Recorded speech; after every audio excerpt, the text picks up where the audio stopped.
In this video, I'm going to explain how to transfer money from Afterpay.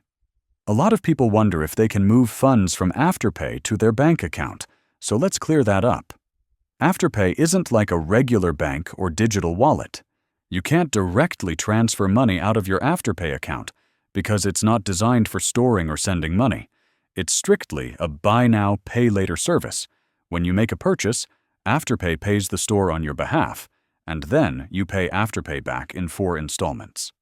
So there's no balance sitting in your account that you can cash out. However, if you have a refund coming from a store where you used Afterpay, the money will go back to the original payment method, not to your bank directly. If you used a debit card, it'll go back there. So while you can't transfer money from Afterpay like a bank, any refunds or credits will return to the card you used. Hope this cleared things up. If it did, give the video a like and don't forget to subscribe for more helpful tips like this one. Thanks for watching.